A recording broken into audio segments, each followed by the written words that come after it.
Jaguar softball on Centennial Digital is driven by Freedom Tire and brought to you by these generous local businesses.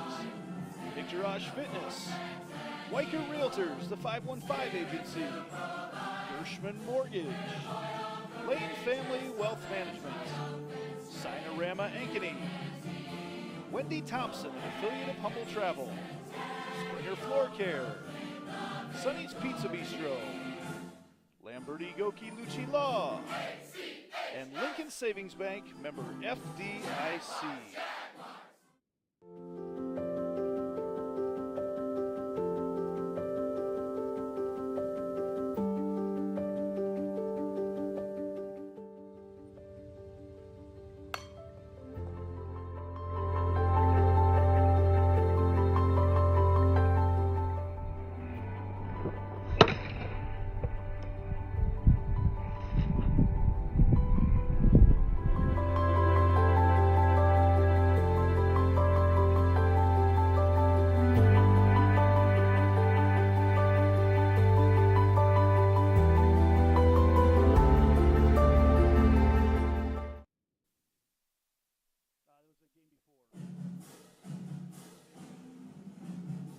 Jaguar softball on Centennial Digital is driven by Freedom Tire, brought to you by these generous local businesses.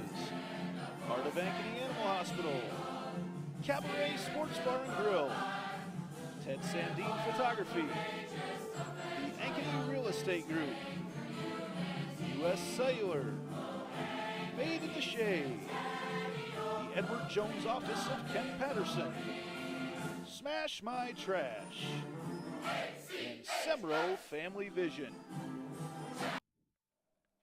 It is a gorgeous night on the north side of Ankeny, and it's time for postseason softball here on Centennial Digital.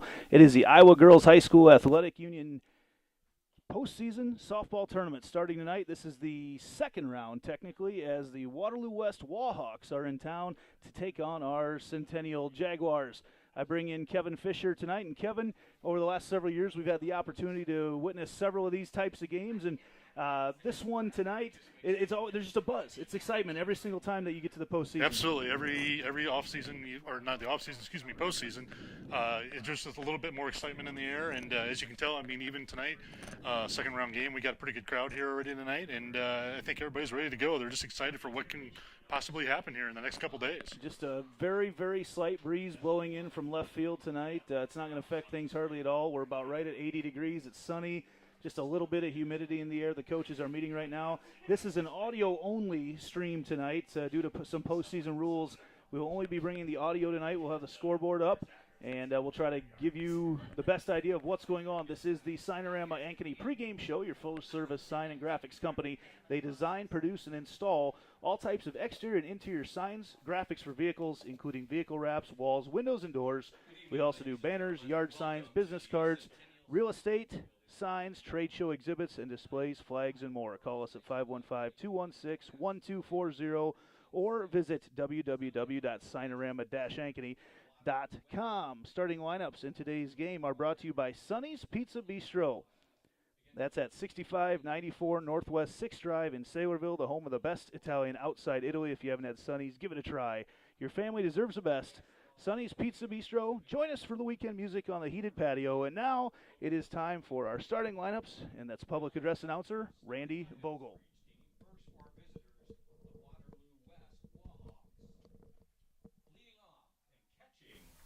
Number 8, Addison Wells. In the 2 spot, number 56, the left fielder, Frannie Dell.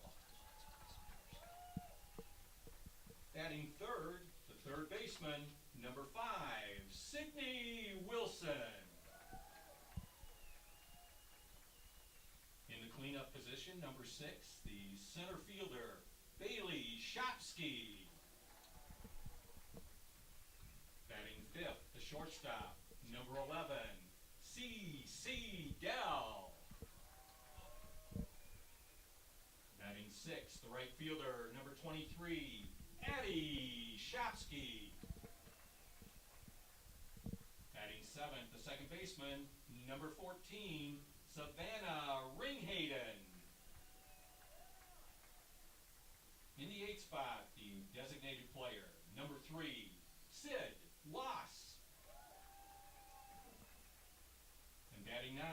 first baseman, number 22, Peyton Stefancic.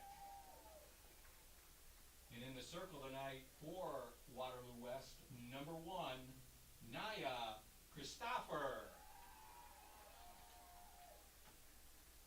The Wallhawks are coached by assistant coaches Holly Jansen, Nate Shopsky, and Jackie Spencer. The head coach is Adam Dell. And now for the home team, the Centennial Jaguars. Leading off and playing left field, number 3, Peyton Drefke. In the 2 spot, number 15, the center fielder, Mackenzie James. Batting third at third base, number 12, Addie Starr. In the cleanup spot, she's behind the plate, number 28, Sidney Morris.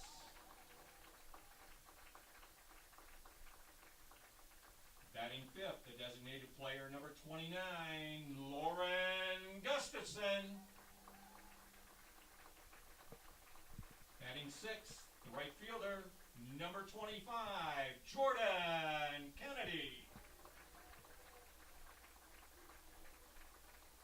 In the 7th spot, the first baseman, she's number 19, Lizzie Conner.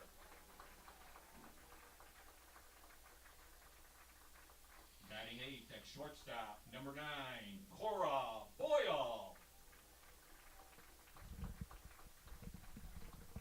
Batting 9th, the second baseman, she wears number 22, Claire Suarez. And in the circle tonight for the Jags, number 8, Jaden Stair. The Jaguars are coached by assistant coach Megan Heine and head coach Brett Delaney. The umpires for tonight's game are Kathy Munoz behind the plate, Ronald O'Connor at first base, and Philip Jones at third base. Ladies and gentlemen, at this time we ask that you please join us and direct your attention to the flag. Jaguar softball on Centennial Digital is driven by Freedom Tire and brought to you by these generous local businesses: Garage Fitness, Weicker Realtors, the 515 Agency, Gershman Mortgage, Lane Family Wealth Management, Sinorama Ankeny, Wendy Thompson, an affiliate of Humble Travel, Springer Floor Care, Sonny's Pizza Bistro, Lamberti Goki Lucci Law, and Lincoln Savings Bank, member FDIC.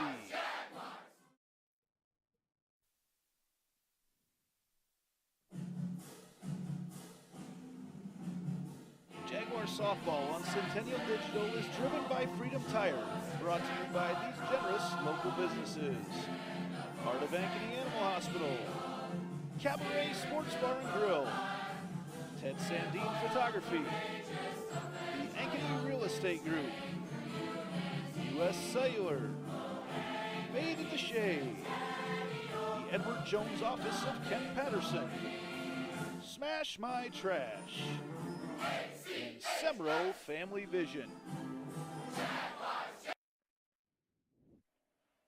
And we are back again here on the beautiful north side of Ankeny Centennial High School tonight, where it is Iowa Girls High School Athletic Union postseason softball here on Centennial Digital. It's the Waterloo West Wallhawks and the Centennial Jaguars. Our first inning tonight is brought to you by Lincoln Savings Bank. Since 1902, Lincoln Savings Bank has been loving the people we work with and the customers we serve. If you're ready to experience better banking, come experience Lincoln Savings Bank, member FDIC. As we look around the infield for the Jaguars tonight, the home team, Jaden Stair will be the pitcher tonight. She's 12-4 on the year with an earned run average just under 2. Sidney Morris will complete the battery at catcher.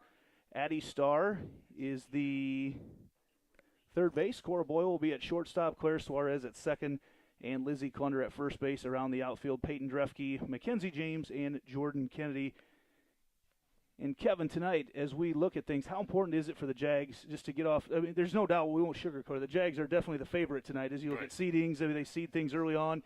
You look at rankings, the Jags definitely the favorite. How important is it for the Jags to get out to a good start? I think it's very important. You just, like you said, even though you are favored in this game, you just got to go out, do your thing, take care of business, and just work to get better.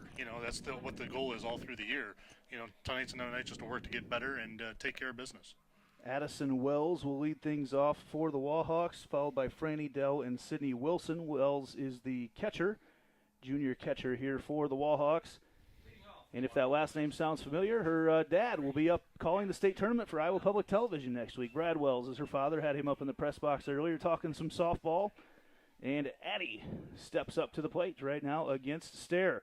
First pitch misses just a little bit outside, says our home plate umpire Kathy Munoz. Ronald O'Connor is down there at first base, and Phillip Jones is at third. Again, this is audio only tonight that we are rolling with here in the postseason. And that pitch catches the inside corner for a strike, evens up the count at 1 apiece. Top of the first here, no score yet. Jaguars and Wallhawks, both teams tonight wearing all black uniforms as that pitch swung on over and under the glove of Addie Starr, and a leadoff single there for Addison Wells. Addison Wells leads off with a single to left field, bringing up number 56, the left fielder, Frannie Dell. Wells dribbled that one under the glove of Starr as she tried to make a move towards shortstop.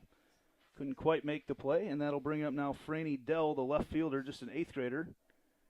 Is Dell. She bats .229 on the year. I would guess she's in this spot to try to lay down a bunt and move things over, and she shows bunt right away. That pitch is a strike. We got the delayed strike call here tonight, the very delayed strike call. Couldn't hear it, so we had to wait for the signal. Crosses across the outside part of the plate, and now it's 0-1 to Dell. That pitch is bunted over there, and Clunder going to pick it up, throw it to first base to a covering Claire Suarez from second, and the Jags get out number 1, but Dell does her job and moves Addison Wells over to second base. Lays down a sacrifice bunt, moving Addison Wells up to second base. So early on here, you can tell the Wallhawks going to try to manufacture some runs and try to take advantage of base runners when they can. Sidney Wilson, the third baseman, coming up next. She is a junior for the Wallhawks. Is Wilson. She plays third base. She steps up batting .411. First pitch, an off-speed pitch on the outside, and it's a strike. So Jaden Stair has done a nice job working ahead in the count, and we have a little pause as home plate umpire Kathy Munoz has to remind Wilson there. I'm not sure what she said, so maybe just tuck her back pocket in, I think is all she told her. Yeah, so had that back left pocket hanging out and told her to tuck it in. 0-1 the count right now to Wilson from Stair. Stair, the off-speed pitch, it is dribbled just foul down the third base side. It was a very slow roller. She would have beat it out because it was taking so long to get to Addie Starr. But, as it turns out, it's just a dramatic strike. 0-2 the count. 1 out here in the top of the first. It's the Jaguars and the Wallhawks. Looking back, I could not find that these two teams had played together before, as that pitch from Stair misses a little bit up and out. The Wallhawks, however, in 2018 were down here. They did lose in this round to the Ankeny Hawks, and their assistant coach, Jackie Spencer, was the pitcher on that team for the Wallhawks. So they've made the trip down here in the postseason, but this is the first time they play the Jags. A Stair on the 1-2 decides to go way outside. Can't get Wilson to swing on it, and that evens up the count at 2 apiece. Again, this is postseason Iowa Girls High School Athletic Union softball. Winner stays, loser goes home for the season. Stair gets that one to get popped up over to the right side, now to play for Wilson. If there's a worst time of night to start a game here at Ankeny Centennial, it's 7 o'clock. It's not known. 7 o'clock is the worst time of night to start a game. The sun right up the middle is absolutely brutal right now as the shadows are starting to go out onto the field, but man, Stair and then Mackenzie James out in center. As the off-speed pitch swung on, and nice stop there. Not swung on. Thought maybe she went, but not even an appeal. Just barely checked it up there. Yeah, like you said, difficult time of night to start the game with the sun right back in the pitcher's eyes, and it's a few shadows with the batter, so it's a little bit awkward for a few moments here. Full count pitch right now to Wilson. And it's low. Draws the walk. Runner goes and is out. Tagged out at third base. What a throw. It was in the dirt. Sidney Morris went and threw out Addison Wells as she was trying to steal third. As the throw in the dirt put it right on the money, and Addie Starr the swipe tag. Nice job by Morris to pick that up and make that out. That was a big out there right there in the first inning. And just like that, things are looking good again for the Jags. 2 outs with a runner on first. That is Sidney Wilson.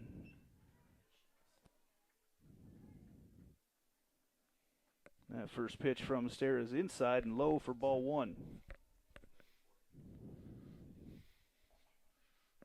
And this is Bailey Shopsky, the center fielder that's up right now. Shopsky, sophomore.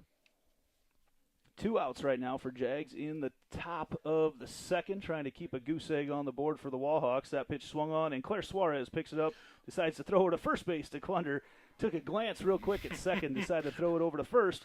And the Jags allow 1 hit. There were no errors and 1 left on base for the Wallhawks in the top of the first. And we will be back with the second inning right after this. This is Centennial Digital, driven by Freedom Tire.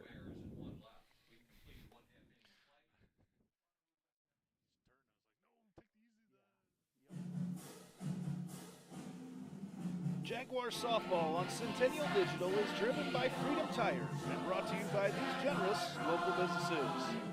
Picturage Fitness, Weicker Realtors, the 515 Agency, Gershman Mortgage, Lane Family Wealth Management, Sinorama Ankeny, Wendy Thompson, an affiliate of Humble Travel, Springer Floor Care, Sonny's Pizza Bistro, Lamberti Goki Lucci Law, and Lincoln Savings Bank, member FDIC. And we're back here in the bottom of the second inning. It's the Jaguars and the Wallhawks scoreless right now. Andy Pollock, Kevin Fisher on the call with you here tonight from the north side of Ankeny. Nia Christopher will be in the circle tonight for the Wallhawks. Christopher's kind of been the go-to in the circle all season long for them. She started 16 games, has a 7-9 record, and a 2.76 earned run average around the infield. Sidney Wilson at third. C.C. Dell is the shortstop. Savannah Ringhayden at second, and Peyton Stefancic is the first baseman. Addison Wells, the catcher, and then around the outfield, Frannie Dell in left field, Bailey Shopsky in center, and Addie Shopsky in right field. As we get ready to go with the bottom of the second inning right now. And leading things off for the Jaguars will be left fielder Peyton Drefke, the sophomore, having an outstanding season and really has done a nice job from that leadoff spot getting on base. Yeah, she's been a very good key to their run-scoring operation, I guess you could call it, so far this year, with a good, solid bat starting off each inning. On-base percentage of .426 from the leadoff spot. First pitch he watches, a little curveball coming across the outside corner for strike 1. Going to have to get used to the tempo right now of the pitches coming in. And here's a pitch again to Drefke. And again, off-speed pitch on the outside corner for strike 2. A little bit of natural inside-out movement on those pitches. That's what I'm seeing so far here. Just a nice little kind of a curve, gentle curve coming. And a quick timeout to get some sunglasses on Sidney Wilson over there at third base. She stepped out and without any and quickly looked in and saw that she's going to want them. Here's the 0-2 to Drefke. And that pitch is upstairs. Sneaks away from Wells. But now we've seen Christopher's fastball. Drefke steps back in with a 1-2 count. We're a couple innings away from the shadows covering the pitcher circle, and Drefke rifles that one right back off the shin of Christopher, and that's going to be an infield hit for Peyton Drefke, and they're going to call time to just come in and take a quick peek at Christopher. I think she's going to be okay. It looks like if there's ever a place to get caught right when you get hit, it was kind of at the bottom of the foot, almost underneath, and I think it got more shoe than I got foot. Okay, couldn't tell. I got that pole right where it came back at her, but you're also looking back into the sun right now. You're staring right into it as our field at Centennial is oriented, where the pitcher is, at this time of night, pitching right into kind of that northwest sky. And until those shadows come out, it's brutal up the middle here at Centennial. Yep. Just had no opportunity to react there. It was pretty sharply hit, and like you said, you probably didn't have a chance to see it. So Drefke with a leadoff hit is a couple Extra pitches there for Christopher to make sure everything's working right. And the junior Mackenzie James steps back in on her third year of starting for the Jaguars with a rocket arm in center and a nice eye to pick up balls in the outfield. She shows bunt, pulls back, and the ball gets away from Wells. Drefke is going to round second. She was told to round it as the ball got underneath Wells' legs. And now Drefke is there at second base.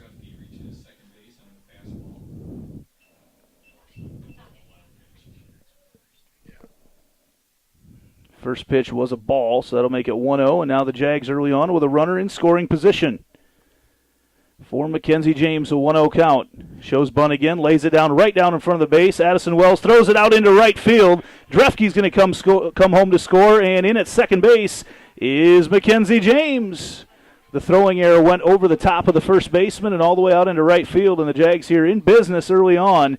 And that'll bring up Addie Starr, who's been stroking the ball lately. Yeah, nice bunt there by James, doing her job, trying to move the run over, get her in scoring position. Then, obviously, what nobody could see is that on the air there on the throw, Drefke was able to come around and put a quick run on the board there for the Jaguars. Yeah, she was rolling around third base to score anyway. They were going to be running aggressively here. Now Starr shows the bunt, and what a slide! Oh, the hand came off the base. Mackenzie James had slid into third. She was safe initially. And she then, as she was trying to hang on, the hand slid off the base. And Coach Brett Delaney wants to have a conversation down there with Phillip Jones. I'm not sure he's going to get anything changed because she was definitely there. He's right. She was there, but the hand came off the base at the very end, and Jones was right on top of it to say he pointed where the hand came off, and it sure looked like it from up here too. Yeah, just needed another extra little bit of longer fingertip there. Just a hair off the bag. So Sidney Wilson did a nice job of applying the tag and holding the tag on, and that's too bad because Addie Starr then gets the hit right back up the middle, and that would have scored James anyway from second base. So with one out, Jags up 1-0. Addie Starr down there at first base, and now the cleanup batter, Sidney Morris.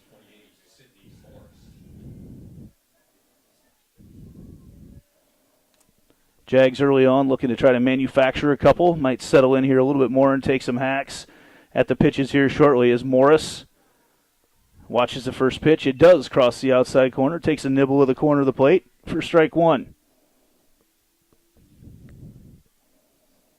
Make sure if you're watching us tonight, let us know where you're watching from. Always like to see the check-ins. As Wilson, excuse me, wow, another one right back up the middle at Christopher. She defensively puts her glove up, but that goes right back out to the center fielder, Shopsky. And Sidney Morris gets the hit, comes out of the game now. Hannah McSparron in to run our first Heart of Ankeny Animal Hospital substitution on the evening. So Addie Starr's at second, Hannah McSparron's over at first, and now Lauren Gustafson, who has been hitting the cover off the ball for the Jaguars, steps up to the plate with runners at first and second. One out here in the bottom of the first. Prime example there where we told the girls to wear masks in the infield. I mean, she just couldn't pick it up, and fortunately it cleared her head before it went by her there. And Gustafson hacks one out into the outfield. It's not going to get by Shopsky. She comes up gunning, makes a throw home, and it gets away from Wells. Addie Starr's going to come home, and she is safe at home plate after the error getting over top of Wells. And Gustafson heads to second, and McSparron heads to third. So the Jaguars are cooking here early on, leading 2-0, and that'll bring up 8th grader Jordan Kennedy. So the Jags now up 2-0. Another error there on the Wahawks. And it looks like Coach Dell's going to want to come out and just have a quick conversation with his infield. And we talked, Kevin Fisher, about the Jaguars getting off to a fast start. And this is it? Yes, yeah. They're doing what we just, like you just mentioned, getting off to a fast start. They're being aggressive on the bases, and they're putting the ball in play. And you do those things, and then you see what the defense can do. And so far, they've made a couple mistakes, and all of a sudden, you got 2 runs on the board real quick. Couple hits right back up the middle have Nia Christopher kind of looking around right now because 2 things. They've been hard hit balls right at her. One made contact with her leg, but the other thing is she can't really see it very well either as it comes back up the plate, up the middle. Yeah, and maybe even if she could see it, those balls were pretty sharply hit. It's hard to say what she'd have made for a play there, but the sun doesn't help this situation right now, obviously. And until we get into the second or third inning here. And now Jordan Kennedy steps up to the plate, the 8th grader having a stellar initial campaign here with the Jaguars. She sees the first pitch, decides late she's going to swing at it, and almost like a pool cue, shoots it off the end of the bat, foul to the right side. Kennedy batting .396 here in her 8th grade year with 3 home runs.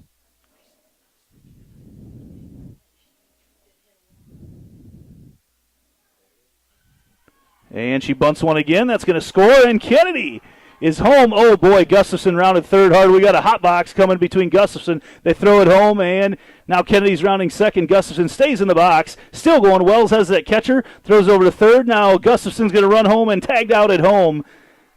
But Kennedy does move on to third, and another run does score. So the Jaguars now up 4-0, but I'm not quite sure what Gustafson was doing right there. The ball was on the infield. Great bunt by Jordan Kennedy, and she ends up over at third base. Real good play. Just got a little over-aggressive on the bases. I don't know if she got lost where maybe she thought the throw was going to be behind her and going towards where Kennedy was ended up heading. And anyway, got caught in between, like you said there. She survived the hot box there for a long time, but finally I think they wore her out. And smart base running by Kennedy to end up on third, and that brings up Lizzie Conner. And I misspoke. That's only 3 runs for the Jaguars right now. 5 first-inning hits. And that fast start that we spoke of is here. Clunder hammers one into the outfield. Shopsky's underneath it. Shields her eyes from the sun and makes the play. But the Jaguars doing some damage here in the bottom of the first. 3 runs off 5 hits and 2 Wahawk errors. And we will head to the top of the second inning with the Jaguars leading 3-0.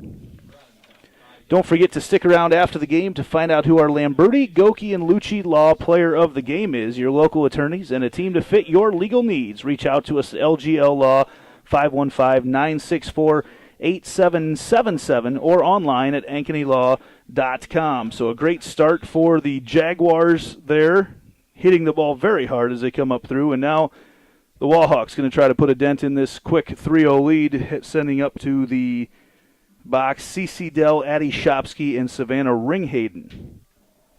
Yeah, I think Coach Delaney's got to be happy with how they started there.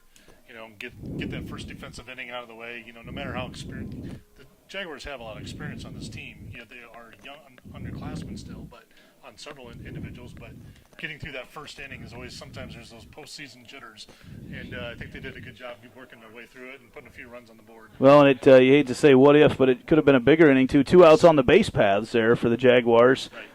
1 stealing and 1 just a little bit extra aggressive there on the bunt. And how about it? I think it's the first bunt we've seen from Jordan Kennedy this year. And the power hitter, showing that she can also catch everybody off guard. That was an infield hit for her when she scored. And C.C. Dell, grounder over to shortstop. Cora Boyle throws it across the infield for out number 1. 1 pitch, 1 out for Jaden Stair, the pitcher. Nice range there from Cora Boyle. Puts a throw on the money, was able to pump it once and then get rid of it. Of course, playing without Lauren Solis tonight.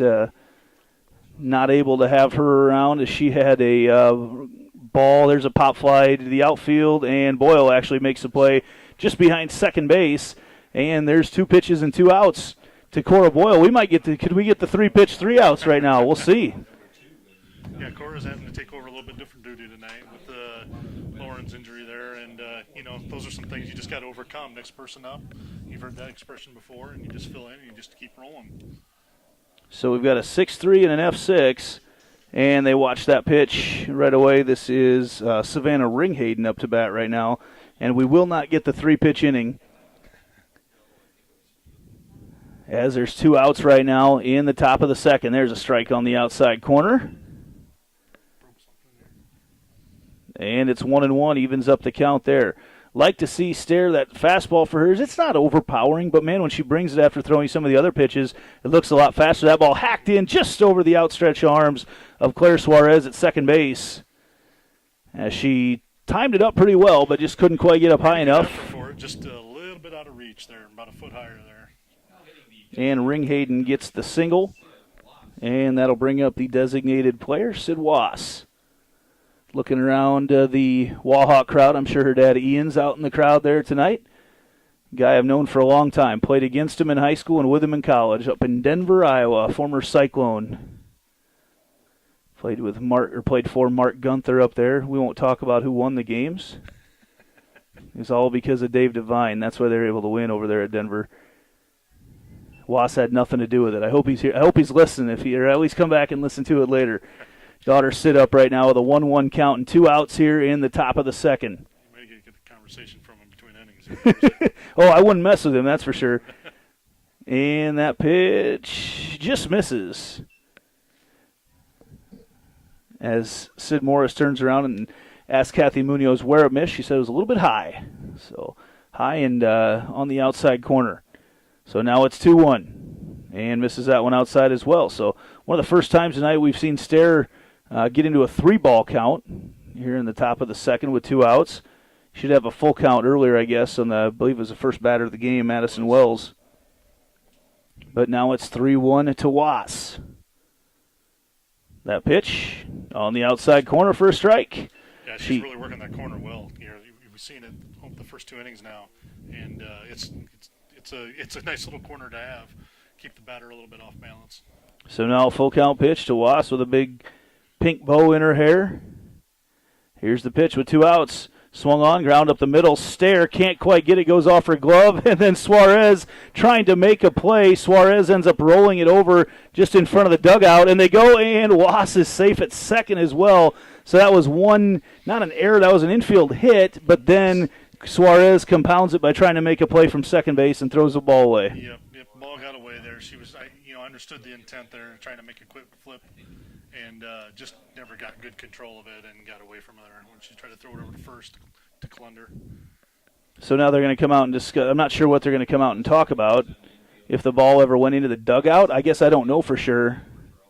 Because they just had head coach Adam Dell came out, and they're going to have all the umpires come together. And they're going to talk about if it hit something in the dugout, and if so, they're going to move the base runners on. And we'll see here. And they come make the discussion, and they are not moving the base runners on. So it did not hit anything inside the dugout. It went off something that was outside of the dugout. Something outside the dugout. I don't know what exactly that may have been, but playing on.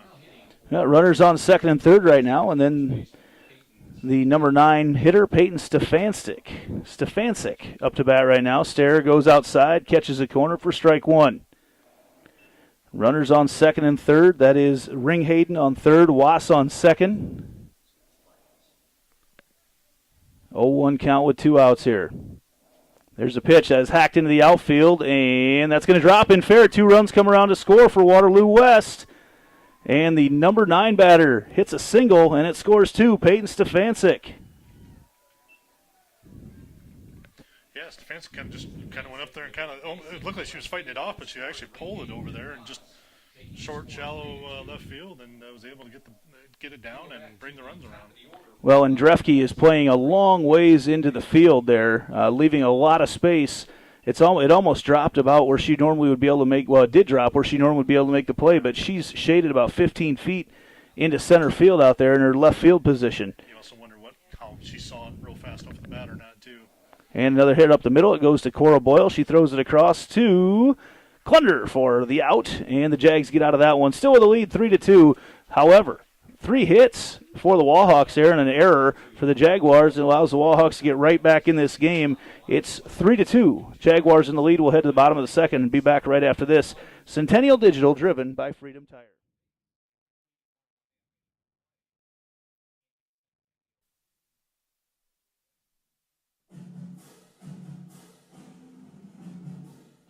Softball on Centennial Digital is driven by Freedom Tire, brought to you by these generous local businesses. Part of Ankeny Animal Hospital, Cabaret Sports Bar and Grill, Ted Sandine Photography, the Ankeny Real Estate Group, U.S. Cellular, Made at the Shade, the Edward Jones Office of Ken Patterson, Smash My Trash, and Sembro Family Vision.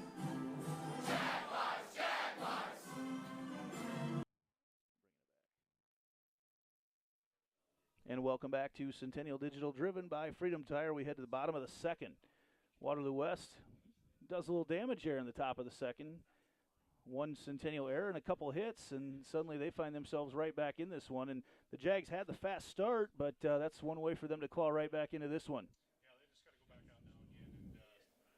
Put the hits in play, and then do a little bit better, smarter base running on a few situations there. Be aggressive still, but just be smarter. And like I said, they ran themselves into 2 outs of the previous inning. See if they can do a little bit better this time around. Cora Boyle stepping up to the plate for the Jaguars, thrust into the starting role at shortstop. She started several games throughout the year, either at pitcher or at second, but playing shortstop tonight after a couple-year starter Lauren Solis broke her hand playing shortstop last week. First pitch misses outside on Boyle. Nia Christopher's definitely thrown strikes. Oh, I just heard back from Papa Was. He is at the fire station back up in Waterloo, so he's listening tonight. That's what they're listening from here tonight. Okay, awesome. So thanks to all you guys up there. Hopefully keeping everybody cool there. Keep that Dalmatian nice and watered. Pitch from Boyle. She hacks it out into right center field, and it is going to be caught out there by Addie Shopsky. Both Shopsky and Addie Shopsky and Bailey Shopsky were coming together out there in right center field, and Addie Shopsky makes the play about halfway in between right and center field. And now Claire Suarez steps up to the plate.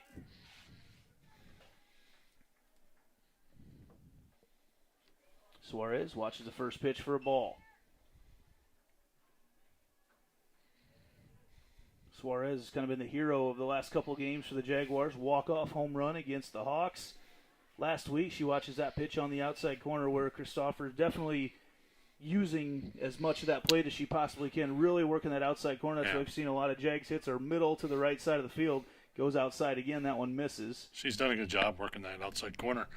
And when you're getting the strikes called out there, just keep working it. And, you try to move it further and further away as much as you can, see if you can keep getting that goal. Goes outside again, and Suarez fouls that one off. Actually, Kathy Munoz behind the plate tried to almost reach up and grab it. Almost had it. Would have been a pretty impressive play. And now the count is 2-2 on Suarez.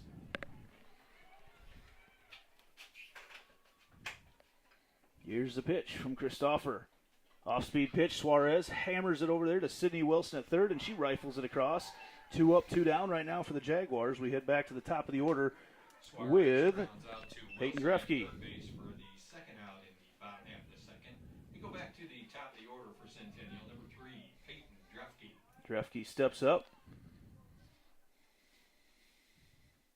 Pitch hacked up and fouled off into our protective net here behind the first base side.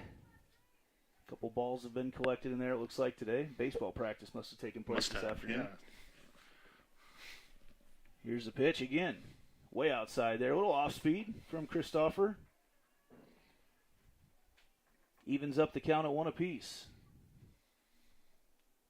Jaguars able to score 3 in the first, but right now 2 outs and no runs in the second as that ball bounces about 5 feet in front of the plate, and it's 2-1 to Drefke.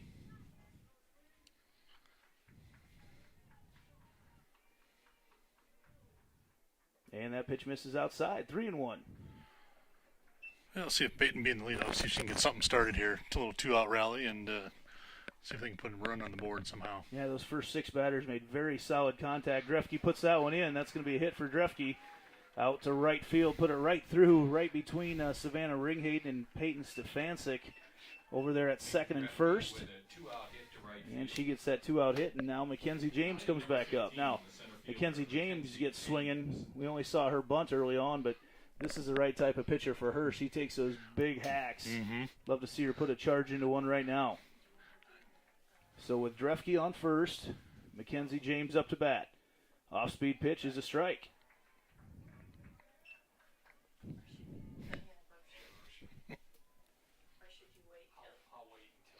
Jags look over at Coach Delaney. Everybody getting the signals here. 0-1 pitch, way outside.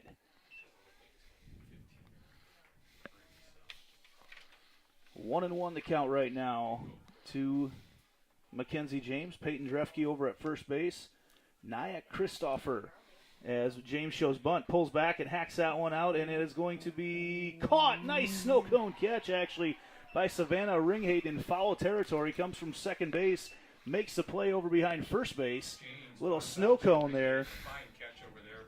And we head to the top of the third. It's the Jaguars 3 and Waterloo West 2.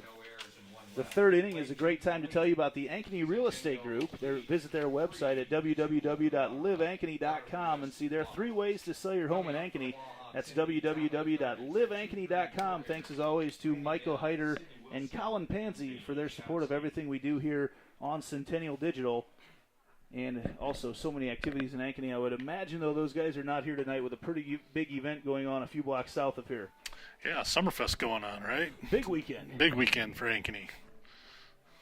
So everybody down there in the district enjoying Summerfest this weekend. The Port Tornadoes are in town. That's right. So I know that's a band that anyone from Waterloo West listening is very familiar with. A band based up in that area. I know they were just playing Rhinebeck here not too long ago, a couple weeks ago over the 4th. That would have been last weekend, over the 4th. Yeah. So. Yeah, I learned early on that 4th of July wasn't as big a weekend when I moved to Ankeny. It's Summerfest weekend. It's the week after is always the bigger weekend. Yep. Want to be sure also tonight to thank Fiscus Jewelers, the Ankeny Girls Softball Association, and the Kitchen and Bath Company for being sponsors here in the postseason and keeping our stream going. First pitch from Stair. Nibbles the outside corner for strike 1.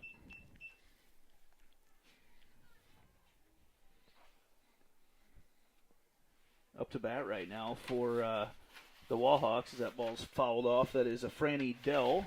Dell, an 8th grader. Daughter of Coach Adam Dell. Both her and her sister Cece are starters here on this Wallhawk team. 0-2 the count right now to her. A couple of sister tandems out there for the Wallhawks. Stair goes way inside to miss that one. And it's 1-2. Dell, I was told ahead of time, she spends her off seasons playing club with the Central Iowa Chaos, which is a club I'm very familiar with, seen them play around, and she swings on that one, misses, and that's the first strikeout of the afternoon or the evening for Jaden Stair. Frannie Dell goes down swinging for the first out in the top of the third. That'll bring up Sidney Wilson. Wilson drew a walk in the first inning and was stranded. Wilson plays third base. We saw earlier her arm strength is really, really good over there. Yeah, I saw that throw she made across the mound there, and I was very impressed by it. And she sends a shot out to left field right in front of Drefke, a single. First pitch, got all of that one. Wilson strokes a base hit to left field. And that'll bring up the center fielder, Bailey Shopsky. The center fielder, number 6, Bailey Shopsky.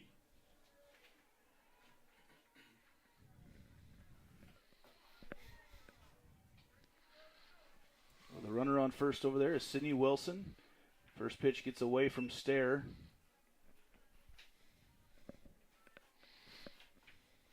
Shopsky, this is Bailey Shopsky. I should make sure to say that Addie Shopsky, her sister, plays, and their dad also is an assistant coach. So, like you mentioned, a couple pairs of sisters on this West Wallhawk team. 10 wins on the season for the Wallhawks. They were able to beat Marshalltown 5-1 2 nights ago. That's why we are where we are right now. 1-1 the count. Pitch swung on right back up the middle. That goes off Stair's leg and rolls all the way out to Jordan Kenny, the outfield, and she can't handle it as she was trying to come up gunning, and she can't handle it. Yeah, that rifled it. It's, first of all, you hope Stair's okay, but Suarez was heading over to cover behind second base. Yes. That left a huge gap, and that's right where the ball rocketed. Of course, that's where the ball bounces away to. Yeah, and she was just going over there to back her up, and like you said, just then all of a sudden she was out of position off the ricochet. Yeah, and I think Jaden looks like she's okay there, just giving her a second. And they always do when a pitcher gets hit by a ball, or anybody for that matter. Kathy Munoz comes out to check with her, make sure she's okay. Looks her over. She's in the huddle right now. Using Kathy Munoz as a trainer. They don't want to use their mound visit, though, right now with Coach Delaney. So Stair waves him off. And we're back in action. 1 out, but the Wallhawks threatening again. Yeah, back in business. A couple sharp hit balls there by the Wallhawks. And that's what you do. You just the defenses keep working. You make them make the outs and see what happens. CC Dell comes up to the plate right now. The shortstop. She grounded out to shortstop in her first at-bat. Pitch swung on and missed. And they get the stolen base, the defensive indifference to second. Actually, Morris tried to throw back to third and to pick off Wilson. She was unable to do so. So now runners on second and third for the Wallhawks. 0-1 the count right now to Dell. That pitch is outside. The Wallhawks finished 10-25 on the year. Well, they didn't finish it yet. They are 10-25 on the year. That's what they are right now. Yep. That pitch swung on and fouled off, a hard hacking swing out into right field foul. And the count's 1-2 to Dell. Addie Shopsky waits on deck. Wallhawks threatening right now with Sidney Wilson at third and Bailey Shopsky at second. Here's the pitch. And it just misses high. It's about right where you want to put that 1-2 pitch. Yeah, that was a good spot there by Stair. You know, she's just looking to try to catch a corner there, and according to Munoz, it was just a little bit off the plate. Here's the 2-2. Swung on, and that is going to drop out in right field in front of Jordan Kennedy. She comes up gunning, and they're not able to get the out at home, and that ties it up. Waterloo West puts another run across. And none of these are particular hard hits, but they are definitely finding the gaps in the Centennial just defense. Effective right now. Just little things here and there. 3 hits in a row for the Wallhawks, and they've tied things up here in the top of the third. Coach Brett Delaney wants to come out and have a conversation with his defense. And really, right now, it's a matter of West putting those balls right where they need to. Yeah, you know, they're just finding the holes right now, and you know, I think there's a couple times maybe where, you know, they're trying to maybe hit a little bit bigger, wider corner, and they're just getting over the plate a little too much, and they're putting a bat on the ball and getting it in play right now. See if they can change things up a little bit and slow the momentum here. Right now, 7 hits for the Wallhawks. As Coach Delaney leaves the field, lets his defense talk with each other real quick, and coming up to bat is Addie Shopsky. And she's got runners in the corners. The Wallhawks trying to take the lead right now in the top of the third, just 1 out. Number 23, Addie Shopsky.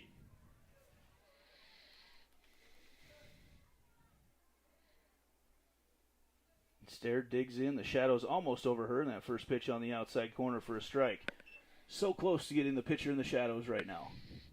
Getting closer. It's moving over there. It'll be a little more comfortable for the pitcher, just being able to see that ball come back at him if it does. 0-1 the count to Shopsky. Runner goes to second. They throw down, actually cutting off is Claire Suarez. And now safe there at second is Dell. Dell with a stolen base down to second. And we've got runners at second and third right now with 1 out. So Waterloo West trying to score again. That pitch, again, catches just a little bit of the outside corner. And it's 1-2 to Shopsky, Addie Shopsky.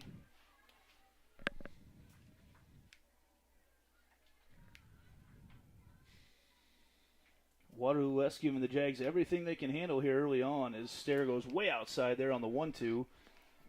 That was all right. I didn't mind that pitch there by Stair. You know, you try to get out there and see if they can get him to make a swing at a ball that's way off the plate and maybe get a strikeout, and it's a situation where they could use a strikeout right now. Here's the 2-2 to Shopsky. Swung on, fouled off. It was right behind her. And it's still 2-2.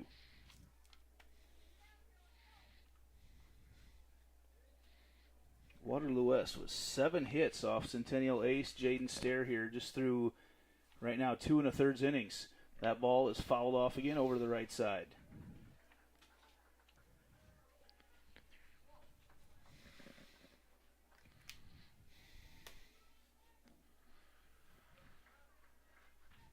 Here's the 2-2 pitch.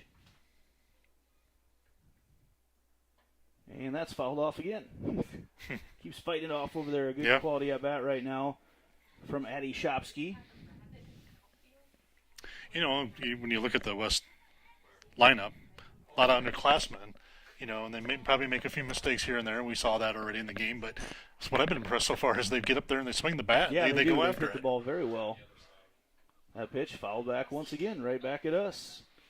So Shopsky, the 8th grader, continues to go deep into the count right now against Jaden Stair, and now Sidney Morris wants to go out and have a quick conversation about how they're going to attack Shopsky right now on this 2-2 pitch.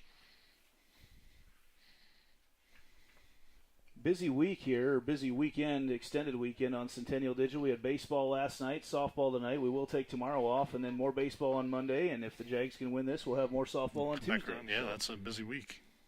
Now we're back in action. The 2-2 pitch and swung on, and that is fouled there, down just foul. Addie Starr tried to pick it up because she put a tag immediately on Bailey Shopsky, but it was about 3 inches foul down there on the third base side. Just got to the other side there. She's very headsy play to try to get that tag on the runner if they did get the fair ball call. And it would have been a big out. 2-2 with 1 out here to Addie Shopsky. And that is just outside, like just. Just outside, because it's a corner that's been getting called, and it was so close. The big Jaguar crowd on hand tonight kind of let out a collective groan after that pitch, and that pitch is in the dirt. Walks the bases loaded. Shopsky walks to load the bases. So Bailey Shopsky on third. With 1 out. Cece Dell on second, and Addie Shopsky at first. And Savannah Ringhayden, who had a hit in her first at-bat, comes up to the plate for the Wallhawks. Jags looking for a defensive spark. That pitch swung on and fouled back.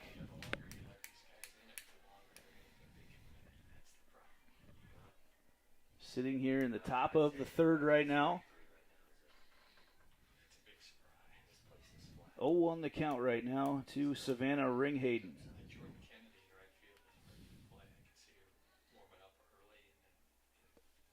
Here's the pitch, and that misses outside.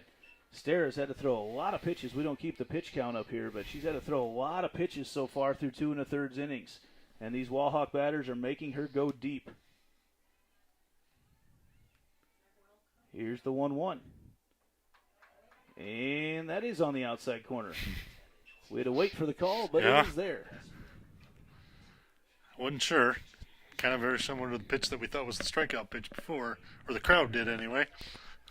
And now the 1-2. Jags need to get it out here.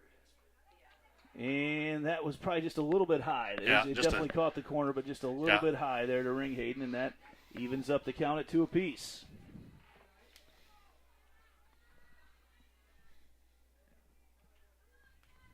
There's a 2-2. And it did catch the outside corner, maybe, but it's called a strike. We'll take it right now. Yeah, the Jaguars will take it. Man, Kathy Munoz with an aggressive punch-out. I thought she was going to take a swing at Savannah Ringhayden. She punched her out there on this called strike 3. Yeah, she let it be known that that was a strikeout. That'll bring up Sid Wass, who watches the first pitch for a strike down the middle. With bases loaded, Bailey Shopsky at third, Cece Dell at second, and Addie Shopsky at first. Jags trying to dodge a bullet here in the top of the third. Here's the 0-1, way outside. Nice stop by Sid Morris. The pitch got away from Stair.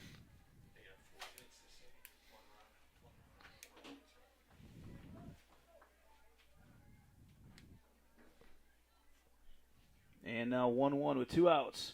From Stair, swung on, and that's going to be a dribbler down the right side, and it rolls foul. Just foul there by Wass. Would have been a very effective infield hit if it would have stayed fair.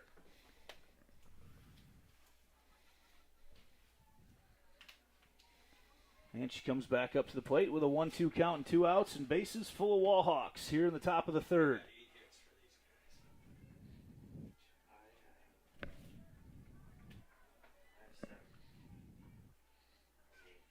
Here's the pitch. And swung on and missed for strike 3. And Jaden Stair comes through with 2 big strikeouts with bases loaded. And the Jags absolutely dodge a bullet. We head to the bottom of the third. Jaguars and the Wallhawks tied up at 3.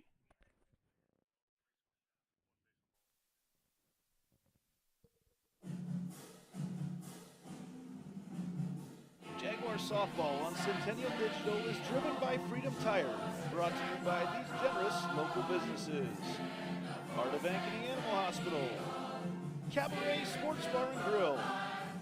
Ted Sandine Photography. The Ankeny Real Estate Group. U.S. Cellular. Made in the Shade. The Edward Jones Office of Ken Patterson. Smash My Trash. And Semro Family Vision.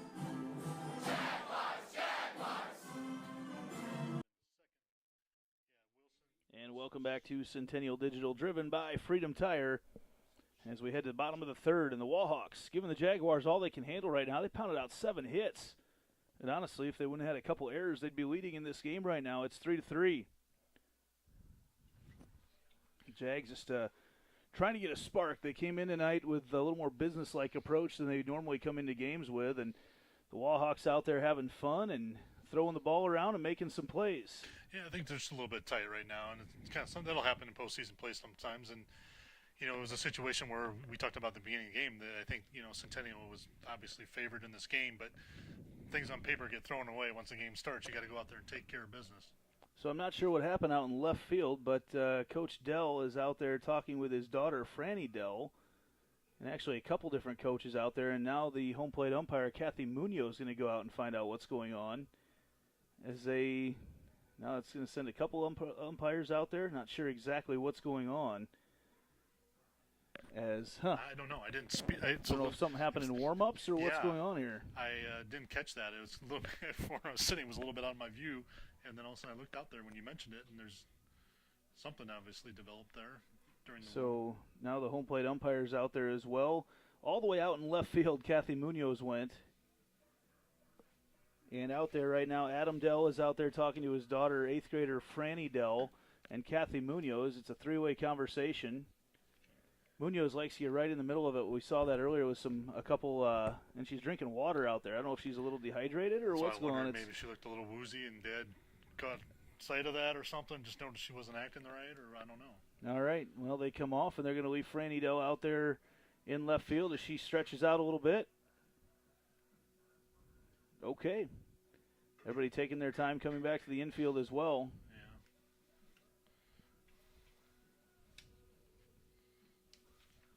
So hopefully Frannie is okay out there in left field. I never saw any injuries or anything like that, so not exactly sure what went on.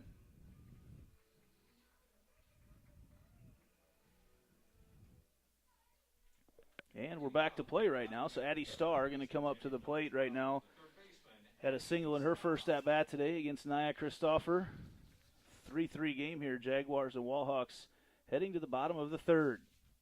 Starr watches that pitch outside for ball one. Jags could use a big inning here the second time through. Again, the little bit of a breeze blowing in. Starr chops that one over. Waiting on it is CC Dell, and she throws it across the infield for out number one. So those solid contacts that were coming for the Jags early on are not coming right now. No, not quite as sharp here. And nice play there by Dell at short. And, that was a hard, kind of a funny chopper, and it just she caught it just right. Made a good play. Sid Morris steps up and watches that first pitch for a strike. Lauren Gustafson waiting on deck. Jags had 6 hits through the, 5 hits in the first inning, and have only had 1 since then. Same pitcher. That pitch misses upstairs, and it's 1-1 with an out here in the bottom of the third. Pitcher's mound fully engulfed in shadows right now as Morris watches a drop ball come right in for a strike on the outside corner, and it's 1-2. Nice job by Nia Christopher of mixing up a lot of different speeds, playing on some different planes out there. And the 1-2, Morris throws a bat at it. It's an easy ground ball over to Ringhayden at second base, and it's 2 up, 2 down right now. And you can just tell the momentum is being felt over there on the Wallhawk side of things. Yeah, they're getting fired up over there, and we just kind of made the comment, I heard it a second ago, is the longer you let somebody stay in a game that's technically the underdog, all of a sudden they go, well, maybe we can pull this off, and you try to avoid that at all costs. And they're going toe-to-toe with the Jags right now. Lauren Gustafson steps up to the plate. Jordan Kennedy waiting on deck. And it's 1-0 to Gus. She watches that pitch outside as well, 2-0.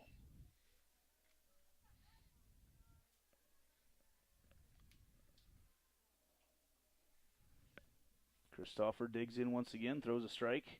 Right at the no, it was not a strike, I guess. I thought it was, but just a little bit low, I guess. A little down. Now 3-0 to Gustafson. And there's a strike. As you watch a close game right now, some of those base running moves that the Jags had in that first inning kind of come back, and they turn into be pretty big at the moment. Yeah, you're exactly right. Gustafson hacks that one out into right field and gets a hit, 2-out hit for Gus. Yeah, when you make some of those base running errors, and you don't think at the time, you kind of say, oh, well, it's 3-0, and then all of a sudden you look, here we are in the third inning, and it's 3-3, and you're like, well, I wish we had those two right now. Jordan Kennedy steps up to the plate right now with Lauren Gustafson on first. 2 outs here in the bottom of the third. Jaguars and Wallhawks. Kennedy watches that first pitch. It was coming in looking like a big old pitch he wanted to hit, and then it just fell right off the table, and she let it go. 1-0 right now to Jordan with Gustafson on first. That pitch misses outside. So Christopher, who really up until the last batter had done a really good job of working ahead and staying ahead, now has kind of got behind a couple Jaguar hitters. And you don't want to get too far behind Jordan Kennedy. She'll make you pay. Here's a 2-0, and that is a strike. You don't see Jordan take that pitch very often. I thought maybe we were going to see a little hack at that one there. It looked pretty good. And just like that, it's 2-1. Here's the pitch. Kennedy puts that up the middle. Nice play over there, and picked up and actually safe over there as Cece Dell was coming across, tried to make the play, and bobbled it as she was stepping on second. And right on top of it over there was our third base umpire, Phillip Jones. And Kennedy safe at first. Now the Jags trying to mount a little 2-out rally. Now hitting number 19, the first baseman, Lizzie Conner. Lizzie Conner, the senior first baseman, steps up now. Her bat's been getting hotter as we head to the end of the season. First pitch misses outside for ball 1. Boy, we could use a big hit from Lizzie right now. Yep. See if she can lay down a little thunder on one here. And that ball's a chopper right up the middle it goes. They're going to fire it across the infield, and is an out right there. Nice play by CC Dell, and it's 3-3. We head to the top of the fourth. Stats can show which team is on the path to victory. They can also show which team is on, they can also show you if you're on the path to the retirement you want, if you're just kicking off, or if you want to know if you need to make some halftime adjustments to your current plan, contact Lane Family Wealth Management at 515-322-7971 for your free one-on-one meeting today. And Kevin Fisher, as we look at some of our statistics here right now, the big one I think is the hits. Didn't expect to see when that. you look up at the board and you see the hits 7-7 on each side there, I don't think we were expecting that. And like I said, I made a comment before. The Wallhawks have been doing a good job of being aggressive at the plate, and our base running has probably been the difference right now. Just those early base running mistakes that we probably could have scored another run or two. And the Jags, just one error so far, but that was a big one as well, as that led to another run coming around for the Wallhawks. And right now, the Wallhawks going absolutely toe-to-toe with the Jaguars. And they're going to come up now with, I believe, Peyton Stefancic is our leadoff batter. Sometimes I miss that last batter of the inning. Get excited moving into a break. 9-1-2. Yeah, they'll go with Stefancic and then Addison Wells and Frannie Dell. So Stefancic, who had a hit from the number 9 spot, actually a big one, scored 2 runs there in the second inning. Watches the first pitch on the outside corner for a strike. Welcome everybody watching tonight. Let us know where you're watching from. Always like to see the check-ins from around the state, sometimes the country, even sometimes the world, as Stefancic takes a big hack at a high pitch. And just like that, it's 0-2. Top of the fourth inning. Game's moving along pretty swiftly. 0-2 right now to Stefancic. And a swing and a miss.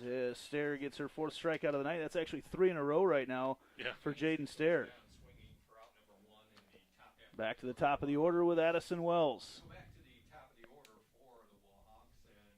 Wells 1 for 2 on the night. She had a hit to lead off the game and then grounded out to second base in the second inning. I saw Jaden warming up in the bullpen over there during their at-bat. I think she was working on a couple things, and maybe she's came back a little sharper there. Yeah, I think her pitches are coming even a little harder right now as well. So it's 0-1 as she gets that first pitch strike on Wells.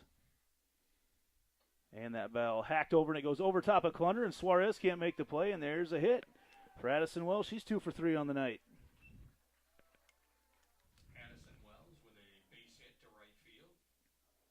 Boy, Clunder, it was just one of those, it bounced over her head. The ball was hacked in. Yeah, big hard chopper. You don't see those big bounces that often. I mean, you see them once in a while, but I've seen a few tonight, actually.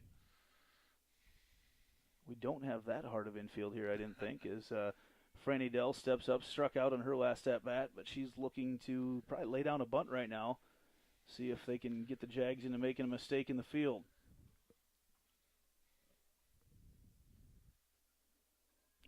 She does. She lays down the bunt. Stair steps over, throws it over to Suarez, who's on first base, gets the out, moves the runner over, but that's 2 outs, and you can breathe a little bit easier right now for the Jags right now as you get that second out. Well, Hawks look like they were just pushing her over. Wilson's done all right. I mean, she had a base on balls and then had a base hit there, brought a run around there previously. So, just seeing if they can maybe sneak out a run here, and you get in front, and all of a sudden you start making the other team think a little bit. Yeah. And the game of softball, those decisions need to be made so quick. As Wilson steps up, first pitch, outside corner, strike one. Both pitchers really working that outside third of the plate throughout the course of the evening. They have. They definitely, working that outside corner up and down, and then once in a while they'll move in, but it's been a lot of outside corner pitches. Beautiful night for softball here on the north side as that ball gets away from Stair. Just kind of like it hung in her hand a little bit too long. She went to throw that pitch. Yep. Just not quite letting it go once in a while. And that makes the count 1-1.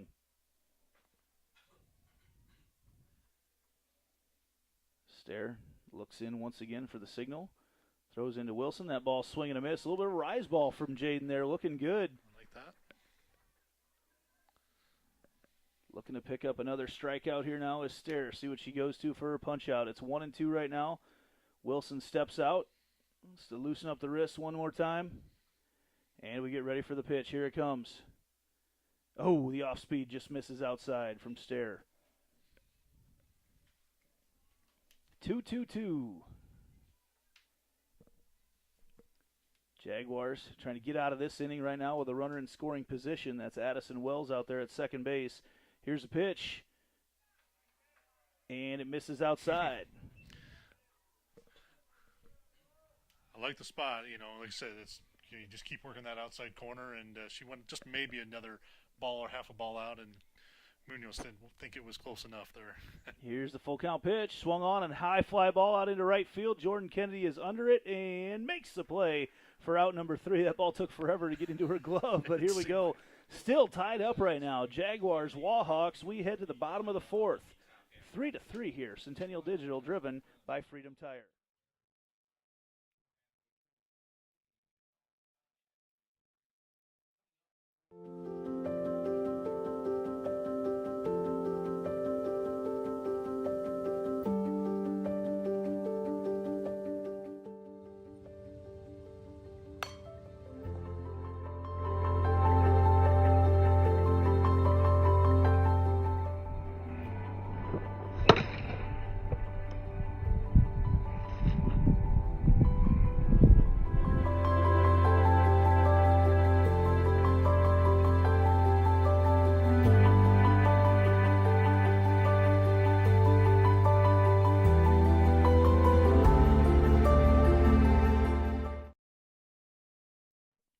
Welcome back to Centennial Digital, driven by Freedom Tire. Andy Pollack here on the call with the coach, Kevin Fisher, as the Jaguars. After that first inning, the bats came out red hot, and there's been nothing since the first inning. They've been flat, and that's one of those things you're trying to avoid. You get in a game like this, and like I said, the longer you keep somebody around, the more they keep thinking they're going to have a chance to win. So I'm looking for the Jaguars to have kind of a big inning here. I think they need to kind of open this up a little bit and see if they can try to get a little separation here. Nia Christopher, though, in the circle right now tonight. She's given up 7 hits, but all 5 of those were in the first inning. So after that, it's just kind of been scattered around. Yeah. And right now, the Jaguars looking to have a big inning the third time through seeing her as we go up with the 8, 9, and 1 batters, Cora Boyle, Claire Suarez, and Peyton Drefke. However, she's been changing speed so much, the Jags have really had a tough time timing her up. Yeah, credit to her. Like you said, the first inning there, they kind of got to her, but the last couple of innings now, she's done a good job of keeping them off balance. So we're halfway through this one. Jaguars and the Wallhawks all tied at 3. Cora Boyle steps up to the plate. First pitch. He's on the top part of the zone on the outside corner for strike 1. good to see a ton of fans here on the north side tonight. Waterloo West brought a bunch of fans as well. Good atmosphere for softball out there. And that pitch misses outside for a ball.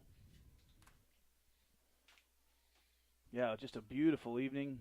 A little bit humid, but heck, for July 9th, we'll take it. Yeah, I would say absolutely. It's a beautiful night. Here's a pitch to Boyle. Watches that in the dirt for a ball. Great night to be at the ball field. It certainly is. And, you know, last night I mentioned just a gigantic crowd here for baseball against Fort Dodge. Looking ahead, the weather should be great through next week as well. Here's the 2-1 outside. Boyle goes deep into the count now. Yeah, I wasn't here last night, but Joey Oakey sounded like Whew. he was incredibly impressive last night. Had 15 outs in the 5 innings that he pitched, and 14 of them were strikeouts. It was one of the most wicked sliders I've ever seen at any level. Here's a 3-1 pitch. Boyle swings on it, fouls it back. I mean, there was balls that were being swung on that then ended up so far outside that the catcher, Severson, couldn't catch it. I mean, it was just nuts. So much movement on the ball. Oakey, the sophomore, is already committed to Iowa. But one of those nights where everything was working for him. Here's a full count pitch to Boyle, and she just has a nice, easy hit over to Savannah Ringhayden at second, and easy out right there. She's got us into a lot of defensive swings. Yes, yeah. There's that first inning. The swings were just so much more aggressive, trying to drive the ball somewhere. And so far, the last couple innings, we've just been kind of looking to make contact, not trying to hit it somewhere so much. And Suarez, again, kind of a late, I should swing at that type of swing, fouls it off into the Centennial bullpen behind their first base dugout, and quickly it's 0-1. And kind of from our perspective, and we've been talking about it, she's been doing a great job of just hitting that outside corner. And that pitch, Suarez won it and then held off, and it dropped off the table. And it's almost something, the Jags got to start looking to try to drive it opposite direction rather than trying to pull something. Take that outside corner and just drive it to the right field or right center. And swing and a miss for Suarez as she swings out of her shoes. 1-2 the count. A little off balance there. And the Jags just really hesitant at the plate since that first inning. They came out swinging the bat, and that pitch is in the dirt. On the 1-2, evens up the count at 2 apiece. 1 out here in the bottom of the 4th. Claire Suarez, the number 9 batter, who had a couple big-time hits last week to beat some big-time opponents. Here's the 2-2. And another defensive swing over there to Ringhayden. Suarez going to hustle over, and she's safe at first as the ball is thrown away. I think they're going to give her the infield hit. It was a very, very weak grounder that Ringhayden had to come up and rush her throw. Suarez booking down the line, and right now we will take base runners any way we can get them. Yep, find a way on. I think right now, just where the things are going, seems like maybe find one run, and then see if you can get that momentum kind of building and into something more. Drefke, a double play ball over there to shortstop, and Dell can't quite hang on to it. She does and gets the fielder's choice. CC Dell got on it, bobbled it a little bit. I kept waiting for Claire Suarez to be at second base, and she wasn't. I'm not sure what happened, if she spun out or what, but just like that, there's 2 outs, and Peyton Drefke on first base. She looked like she stuttered coming over. I don't know if it was a stutter or a slip on about the second step coming off the bag over here. I just kind of caught out of the corner of my eye, and I don't know, just didn't get there. Mackenzie James, Peyton Drefke steals second, and she's going to be safe at second base as she does the big-time hook slide and grabs onto the base with her left hand as she slides a long ways away from CC Dell to avoid the tag, and now Mackenzie James, not sure what the first pitch was. 1 ball, they say. Okay.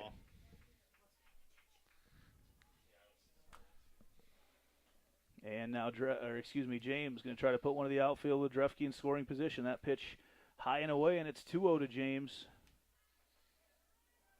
You can tell just the cheering's been amped up a little bit from both sides. Yeah. A game tonight that, not seeing much of Waterloo West at all as James watches that pitch outside for ball 3. That was close. And I think one side's kind of a little bit of a nervous cheer, and then the other side's more of an exciting cheer. Yep. No doubt here as we sit in the bottom of the 4th, 2 outs, 3-0 the count to James. That pitch misses outside. James draws the walk, and now Addie Starr comes up to the plate. Mackenzie James walks on 4 straight. Now hitting number 12, the third This will be a big at-bat here for Addie Starr. Big opportunity to get back in the lead here in this one as we sit in the bottom of the 4th, all tied up with Waterloo West. Star ground ball to shortstop. They're going to throw across. Dell makes the play. More opportunities that the Jags can't capitalize on. Wallhawks get out of it. Man, just ground ball after ground ball after ground ball. It's crazy. A lot of balls off the end of the bat right now, and it seems like their timing isn't right. I don't know if it's the mix of pitches or some of the off speed or whatever it is, but yeah, a lot of weak hits, infield hits right now. Time to head to the 5th inning. And Nick Jarash Fitness is our 5th inning sponsor tonight. It's his goal to get the best out of each athlete with their state-of-the-art technology and coaching tactics. They're proud to be the only company in the Metro that offers velocity profiling for speed development. Help your athlete reach their maximum potential by getting them a session today. Nick Jarash Fitness is always a huge supporter of sports in Ankeny. Also, we want to look around here in the 5th inning. We want to let you know that our stream tonight is powered by U.S. Cellular. At U.S. Cellular, they care about their customers and their communities. As always, tonight's live stream is powered by U.S. Cellular's 5G network, located just north of Northview Middle School and right across from the Ankeny Sonic. Come check out America's locally grown wireless at U.S. Cellular and check around for some scores of interest tonight. Now the Ankeny Hawks are playing the Cedar Rapids Kennedy Cougars on the south side tonight. Going to look up that score here real quick. And the Hawks are ahead 8-2 in the 3rd inning over the Cedar Rapids Kennedy Cougars. Game going on the south side, and that first pitch from Jaden Stair is a strike to, I believe that's C.C. Dell that's up right now. Am I right? That is Shopsky. Shopsky, that Shopsky, is, okay. Excuse me. No, yes, Bailey Shopsky's up the bat right now, sorry. Again, I know I miss sometimes that last batter of the inning, and now it's 1-1 right now to Shopsky. Shadow's almost all the way out to center field as Stair hangs on to that one a little bit too long, and it's 2-1. I know Mackenzie James can't wait for the Shadow to move about 5 minutes further. It's one of those things where the timing of the sun, you almost want to play 2 hours earlier or 2 hours later. Yep. That ball swing and a miss from Shopsky. And evens up the count at 2 apiece. Shopsky, 1 for 2 on the evening, had a single early on. That pitch just misses on the outside corner. And a full count.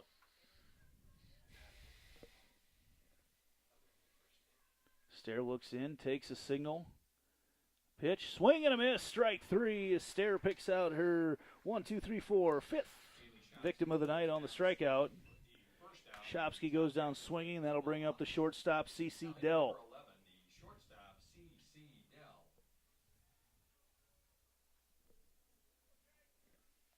One out here, top of the 5th. Off-speed pitch, line through that 5.5 gap over there between short and third. And a one-out single for C.C. Dell. She's 2 for 3 tonight. 2 for 3, yes. 9 hits for the Wallhawks. And again, not hitting the ball particularly hard, but just putting it where they need to put it. Right, finding the gaps, just enough where defense can't quite get the reaction to make the play. And that brings up Addie Shopsky, who puts it over, and a diving catch by Cora Boyle at short across her body. Got a beat on it, crossover step, and made the play across her body with that left hand. Did a great job covering that up. I wasn't sure. I thought maybe it was going to catch the ground there. Made a great play. That's a big out right there, too, to leave now a runner on first base with 2 outs, and that brings up Savannah Ringhayden. She struck out in her last at-bat. That puts a charge into this one out into right field. Jordan Kennedy gets underneath it. One hand catches it out and right. And that is out number 3. We head to the bottom of the 5th. Still tied up. Jaguars, Wallhawks. Centennial Digital, driven by Freedom Tire.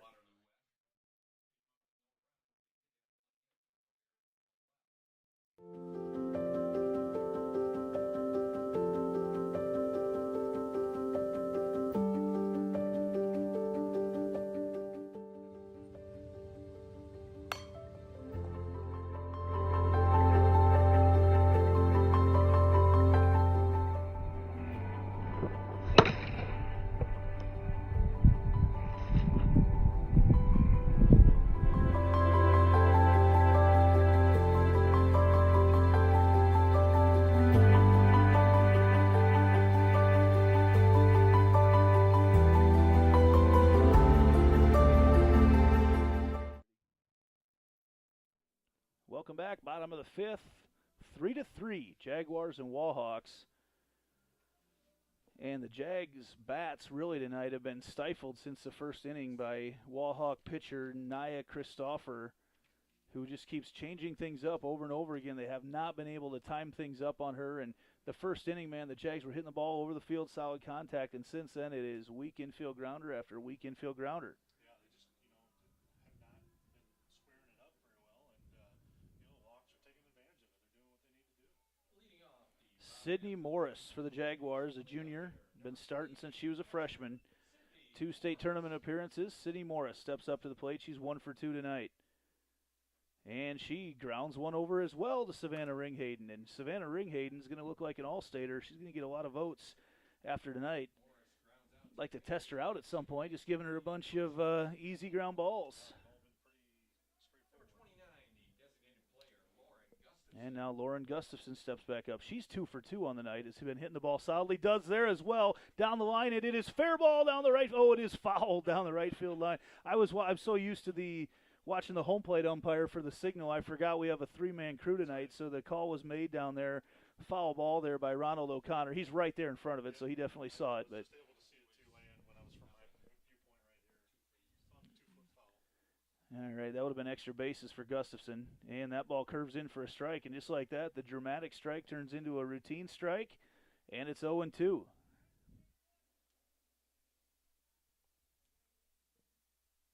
With 1 out here to Gustafson. That pitch drops about 4 feet in front of the plate. That would have been one for you to tee up right there, Kevin. That's absolutely right. Who knows where it went, though. 1 and 2 the count to Gustafson. Swung on, and that's going to be over there to Ringhayden. Once again, she makes the play. Boy, a lot of putouts there for Ringhayden tonight. Gustafson grounds out to second baseman Ringhayden for out number 2. She's getting the repetitions Yep. over there, but doing her job. Yeah. Go through practice. We've said it before. You practice that every day, and then you get in the game, it just becomes routine. 4 putouts and a really nice catch over there as well. Jordan Kennedy up. Jordan fouls that one off to right field. Everything going opposite field for the Jaguars right now. Just really, really uncomfortable up at the plate. Yeah, it's like you're not seeing that overhand, picking up the speed, and when try to attack and drive it, or pull it or hit it opposite field. That pitch misses about a foot outside, and it's 1-1.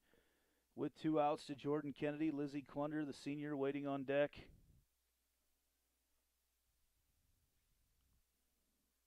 3-3 our score. Kennedy waits on that one and rips it out into left field. Finally got one pulled to the left side. Kennedy picks up her second hit of the night. Yeah, she saw that one. You could just see the difference in how she attacked that pitch. She saw it out of the hand, recognized the speed, and like you said, just ripped it out there. Number 19, the first baseman. Lizzie Conner steps up. Conner 0 for 2 on the night. Could use a big one from her right now. 2 outs here in the bottom of the 5th. First pitch misses low and away for ball 1. Jordan Kennedy over at first.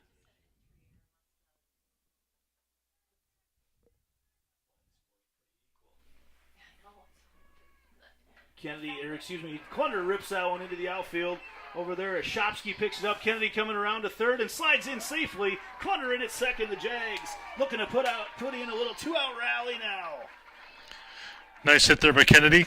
Conner, excuse me. Conner. Kennedy just had one previous to that. Nice hit by Conner, and aggressive base running by Kennedy. They try to make the out there, but then in the same actions, Conner gets on second base. As Kennedy slides in, the Jags all year long have been very aggressive base runners, as now Coach Dell wants to come out and have a chat with his infield. There's 2 outs, so the Jags, normally you're looking at a bunt situation here, but not right now, as they're looking to have Cora Boyle just get something through the infield right now. Yep. In this tie game. Yep. Something somewhere in the green, bring a run or 2 around and get in front. And I think that's just the feeling I get sitting here watching is they just got to get in front a run or 2, and then maybe things will be a little bit more relaxed, when their approaches at the plate and defensively. So Boyle steps up with Kennedy on third. Boyle puts that one out into right field, and it's caught right to Addie Shopsky. Didn't even have to take a step, and that kills the Jaguar 2-out rally. 3-3 as we go to the 6th. and they just cannot solve Niagara's offer right now. The Gershman Mortgage, Midwest Premier Mortgage Lender, is proud to support all Ankeny sports. Whether you're looking to purchase a new home, vacation home, upgrade or remodel an existing home, or refinance your current mortgage, Gershman Mortgage is here to help. With over 65 years in the mortgage industry, we have security, experience, and unmatched service. Visit our Ankeny office, call 515-964-5952, or visit www.gershman.com to get pre-approved today. Gershman Mortgage, NMLS number 138063. So, as we sit right now, it's 3-3. Jags will be back to 9-1 to go in the order, but they got to get these outs right now. And the way that Waterloo West has been hitting the ball, those have been tough to come by. Yeah, they just got to find a way to, I think make 6 defensive outs here and scrape a couple runs across in the next inning or so. And sometimes you got to win the close one along the way, and this is one of those times. Well, we've had a lot of close ones in the last week or so. Well, yeah. And we've shown we can win them. Didn't think we'd have to do that tonight. No, here we go right now. They're giving us everything we can handle and more right now. We No. want to also thank, before we get too much farther, Fiscus Jewelers, the Kitchen and Bath Company, as well as the Ankeny Girls Softball Association for bringing you our postseason coverage. Sid Was steps up. First pitch is outside for ball 1.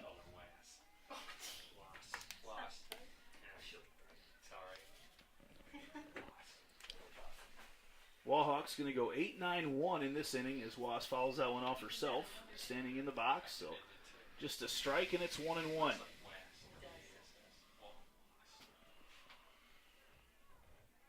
An aggressive sort of choreographed high five there from Starr and Boyle over there at second and short. I thought they were starting to fight with each other. Turns out they're just doing their choreographed little glove tap. Just keeping Stair relaxed in the circle, and Addie does a good job of coming over there and just settling her down, telling her when she's doing things right, and keep the positive vibe going.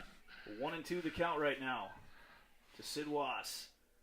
And an off-speed pitch. Great pitch. Was decided she needed to swing at it about the time it hit the catcher's mitt. And it was a kind of a change-up, drop change, I think is what she called that. And it was a beautiful pitch right there from Jaden Stair. Yeah, she just realized by the time it was too late, it was like, I got to swing at this, and dropped right under the bat. Peyton Stefancic, though, first pitch coming right back. Gets a single out into center field. 2 for 3 tonight for Stefancic. Another good base hit there. Some production out of your number 9 batter for sure. And back to the top of the order we go with Addison Wells, who's 2 for 3 on the night. And it looks like we're going to get a courtesy runner for Stefancic. Will it be a pinch runner for her? And that is a Heart of Ankeny Animal Hospital substitution as Kayla Wellner will come in to run for Stefancic. Kayla Wellner is running for one out here at first base. With a go-ahead run on first base here for the Wallhawks in the top of the 6th.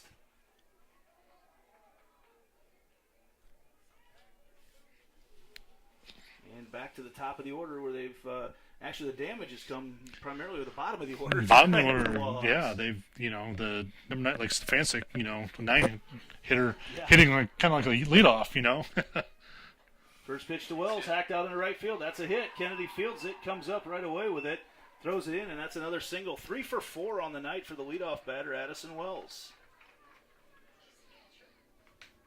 Wells with a single down the right field line moves Kayla Wellner to second base. So Wellner moves to second. Now Frannie Dell, who is 0 for 3 on the night. Couple sacrifice bunts. 0 for 2 on the night. As she steps back in. Here's a pitch. First pitch misses upstairs for a ball. Sacrifice bunt would move some runners over for her right now, for sure. Yeah, you wonder if maybe they are thinking that with Wilson coming up, because she's 2 for 3 on the night. That pitch is on the outside corner for a strike. A little extra maybe given there by Kathy Munoz, but we'll take it right now. And it's 1-1 with 1 out. Runners on first and second for the Wallhawks. Trying to take the lead here in the top of the 6th. There, Dell takes a bunt. Stair picks up, flips it with her glove over to first base, and she's out. She threw it with her glove. Yeah. It's incredible. I was impressed. But when it floated out of there, I got a little nervous because I thought the runner was going to beat it out. And first base coach for the Hawaii Hawks definitely thought that she beat her out. Well, and it was a timing play, and right now Adam Dell is going to want to come out and have a little quick conversation with Ronald O'Connor, but the only thing he could possibly argue is that the foot got pulled because on a timing play with runners on, no one else is watching that, Right, so. right. Yeah, everybody else has got a responsibility there, and that's the only thing I think he can really talk about at this point. And he can't overrule himself on the timing call. He may come through and talk to Munoz, but she can't change anything on the timing. They are going to talk, but actually they're going to bring Phillip Jones over from third base as well. They all get together. It doesn't seem like anybody's taking over much of the conversation. And O'Connor, he just says she's definitely out. Yeah. I think, like I say, when you got two other runners on, each umpire has responsibility at different bags, and, it's the first base umpire's call, and, he's going to stick with it. And now Sidney Wilson comes up. She's 1 for 3 on the night. 1 for 2. She's got a walk in the first inning. And also flew out to Jordan Kennedy in her last at-bat. We could use one of those right now. Runners on second and third in a tie ball game here in the top of the sixth for Sidney Wilson. Stare, first pitch, swung on and fouled off for strike one. That's a big one. Yeah, West continues to come up there, though. You see them. They're swinging away, and they're making contact here and there, putting the ball in play. And, a hit here puts them in a good position. 11 hits that the Wallhawks have put up on the board tonight. Here's the 0-1 to Wilson. Change up, and that is caught by Cora Boyle at shortstop for the third out. That's a big one because, man, 2 runners on with 1 out. We move to the bottom of the sixth. Jags going to try to do some damage. The 9-1-2 batter coming up right after this. Centennial Digital, driven by Freedom Tire.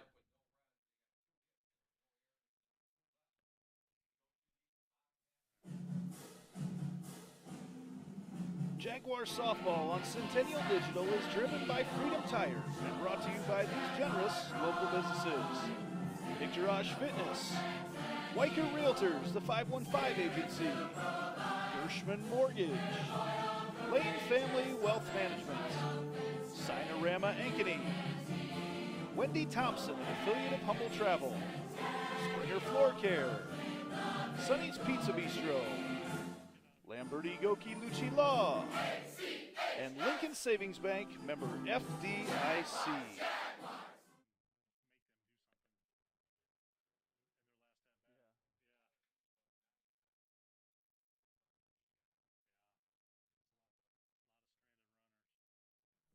Welcome back. Bottom of the sixth inning. Centennial Digital driven by Freedom Tire. Final score from the south side tonight.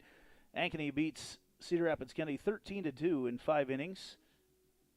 So the Hawks rolling. They will likely play Southeast Polk at Southeast Polk to go to state on Tuesday night as the seeding works there. Jags trying to survive this one in advance. The winner of this game will play the winner of the Cedar Rapids Washington Linmar game, which is going on tonight. And Linmar won that game actually 4-2 in a game that just got over. So the winner of this game will play Linmar on Tuesday night. If the Jags win, it'll be here. If West wins, that'll be at Linmar.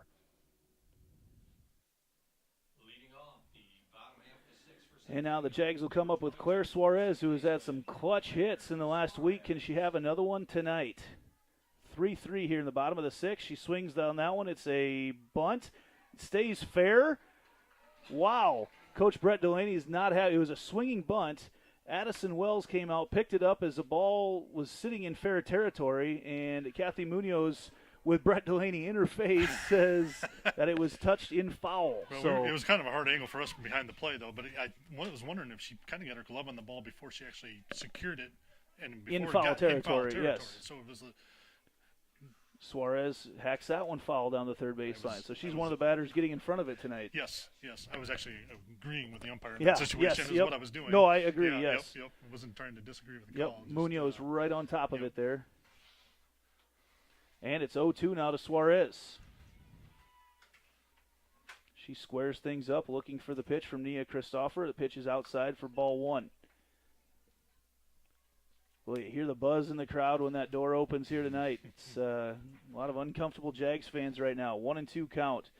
Suarez, she swings at that one. It's a slow roller over there to CC Dell. She throws it across, and Suarez, got her by a half a step, they say. That was bang, bang right there at first base. It was another close call there over at first. Just a good hard throw, I think, made the difference there.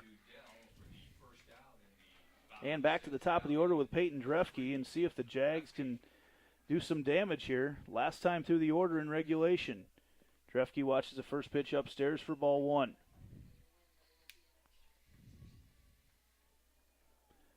The whole field is in the shadows right now as the lights are on the north side of Ankeny. Drefke puts that one out into right center field for a hit, and that's what the Jags needed.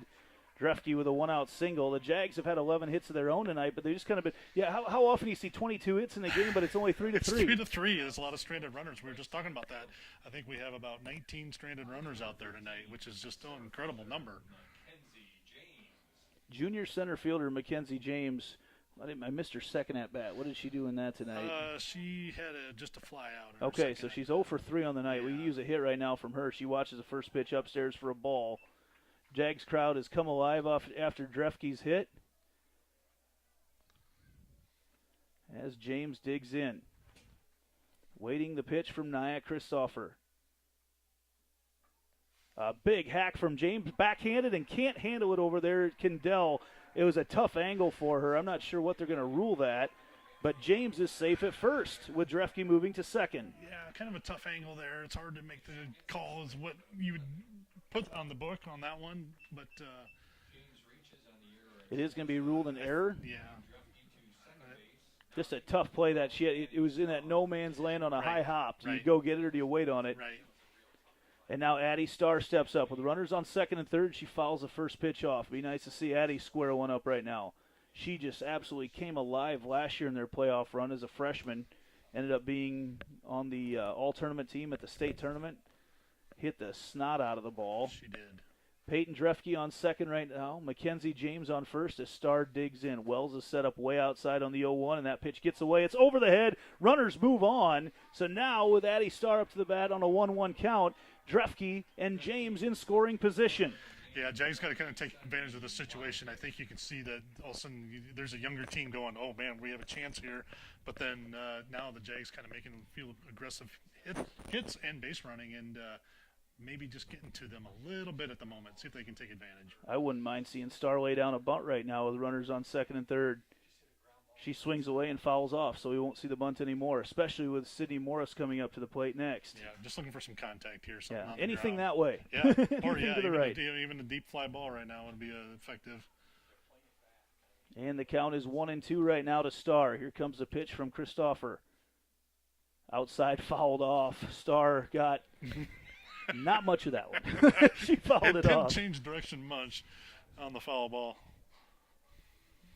Big gap out there in left center as well. They're definitely shading her to the right in the outfield. 1-2 the count right now to Starr. Runners on second and third. Ball swung on. It's a ground ball over to second base, but the run scores, and the Jags take the lead right there as Starr does her job. Yeah, that's what you wanted there. I mean, it's yes, isn't it out, but it's a big run right now, just with this feeling of where everything's been so far in the last several innings of this game. And Drefke scores the go-ahead there.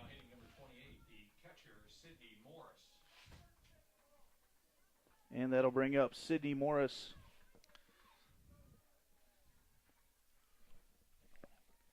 Sid's 1 for 3 on the night.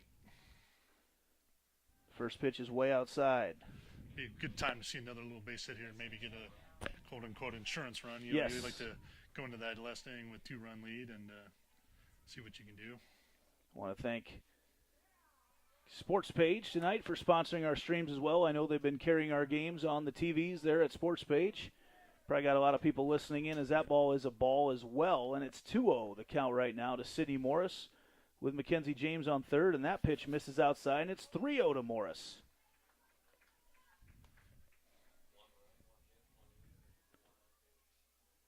Christopher digs in. And that pitch just on the upper part of the strike zone for a strike. 3-1 now to Sid. Sid wanted to go down to first base, but Munoz said, nope, not that one. That pitch is low, draws the walk. Runners in the corners right now for Lauren Gustafson, and that's a bat you want in right now for sure. Yeah, here's someone that kind of tendency is to hit it kind of right center or right field a lot of times with Gus, and if she finds one of these pitches here, she could drive one out there in a nice little gap shot. And it is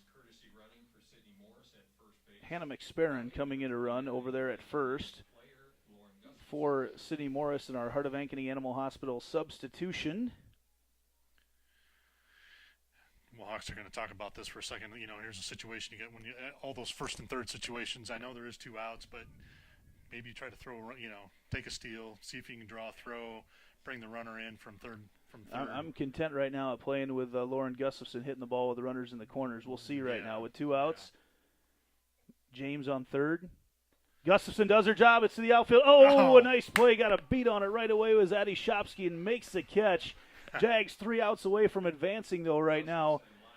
And we're going to head to the 7th. After the game tonight, be sure and stop by Cabaret Sports Bar and Grill for the best wings in town. Summer's a great time to enjoy their patio and catch a game with friends and family. Stop by for lunch anytime to try our huge variety of salads, pizzas, burgers, or our famous tenderloins. Cabaret Sports Bar and Grill, our hangout after the games. And we head to the top of the 7th. Jaguars 3 outs away from moving on to a date with Linmar on Tuesday night. Had to do some quick math in my head. Boy, Shopsky just got, it was a nice line drive, but she was already shaded so far to center field, ended up going right to her. She was set up just right for that, and Gus made a good hit, and just it was one of those you didn't have to move much to make the catch there out there and right. So Peyton Drefke has a hit that ends up being right now the go-ahead run, and Bailey Shopsky, CC Dell, and Addie Shopsky, who between them are 3 for 1, 2, 3, 4, 5, 6, 7, 8, 3 for 9 tonight. So a couple, pretty good average right there for the 4, 5, and 6 batters for Waterloo West. They've got 11 hits on the night and 4 errors, which has obviously hurt them quite a bit in a 1-run game. This is Bailey Shopsky stepping up right now. She's 1 for 3 on the night. First pitch from Stair. Grounded right back to her, and she kicks it away, picks it up, and throws it over to Klunder. Oh, boy. Stair gives she kind of kicked it as she went to field. It was an easy grounder. Yeah. She almost kicked it foul. Yeah. And then she gave a rifle shot to Klunder at first. I think Lizzie was sitting there going, don't throw it so hard next time, please. Lizzie gave her an earful after that. These girls have played together for a long time. Yeah. It was with all love, I'm sure. Yes. But here is the pitch on the 2 with 1 out, and it's on the outside corner for a strike. CC Dell up to the plate. She's 2 for 3 on the evening. Daughter of the head coach. That pitch is outside for the ball. Yeah, I was just going to make a comment. You just take a deep breath. You work one batter at a time. Don't get ahead of yourself. It's nice to get the first out of an inning, though, too, obviously. And you just finish this out. Pitch, swing and a miss. 1-2 the count right now to CC Dell, the shortstop. Awaiting the pitch from Jaden Stair. Look on that outside corner right now. A little bit too far outside. Evens up the count at 2 apiece. Good 1-2 pitch again, just a little further out than she was previously. See if she get a little strikeout there, but batter didn't bite on that one. Here's a pitch. And outside again. Loads up the count. 3 balls, 2 strikes, 1 out here in the top of the 7th. Jaguars trying to close this one out. Stair has gone the distance. The Wallhawks have touched her for 11 hits, but they've stranded 10. Jaguars have also had 11 hits. They've stranded 9. That pitch fouled off to the backstop. And we've got a 1-run game. That's a lot of missed opportunities for both teams throughout the course of the evening. Definitely. Each side will look back after this game, no matter where it falls, and kind of go, man, what could have been.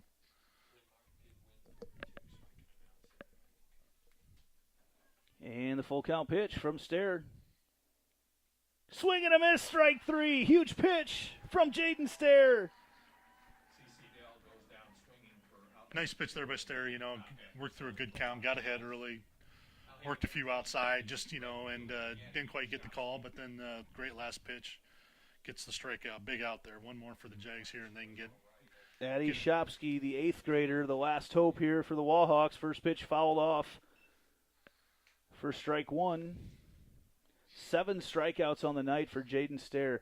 Boy, you don't often see that many strikeouts coupled with 11 hits. Yeah, it's a weird it's just stat. it was like she started on the mountain, went down into the valley, and came back up the mountain here a little bit. And, it's not over yet. I don't want to say that, get ahead of myself, but she's worked her way through it. Here's the 0-1, swing and a miss, strike 2. Stare, if she can get one more, the Jags move on to a day with Linmar. And you can kind of see the fire in her a little bit, just the difference in the body language. You're throwing the pitches. She's believing in what she's throwing rather than just throwing pitches in general. 0-2, 2 outs. Jags fans are on their feet. Swing and a miss, strike 3. Jaden Stare with her 8th strikeout of the night is the game winner, and the Jaguars survive and advance against Waterloo West. Huge round of applause from a throng of Jags fans in attendance. And also, we got to tip your cap right now to Waterloo West. Absolutely. What an effort by this young Wahawk squad. Yeah, you got a lot of underclassmen in a Wahawk squad. You had 8th graders out there playing. Just a great effort from them. And, they probably came in here thinking, with the right attitude. We have nothing to lose, and they went out there and gave it their all. We'll come back and take a quick break and close things up here shortly. Jaguars move on with a 4-3 win over the Waterloo Wallhawks. This is Centennial Digital, driven by Freedom Tire.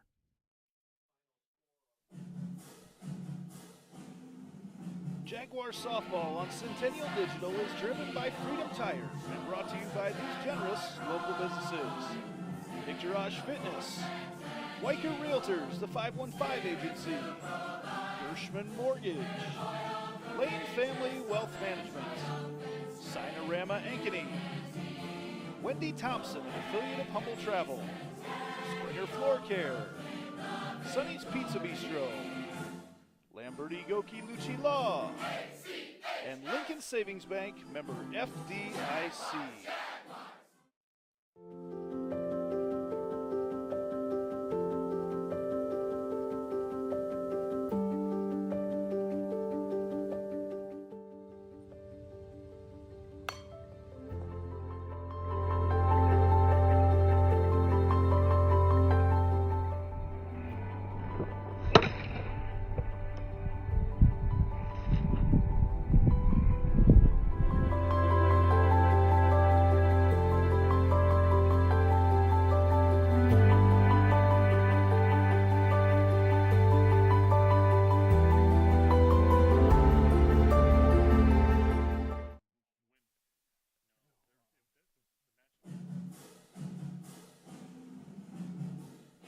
Softball on Centennial Digital is driven by Freedom Tire, brought to you by these generous local businesses.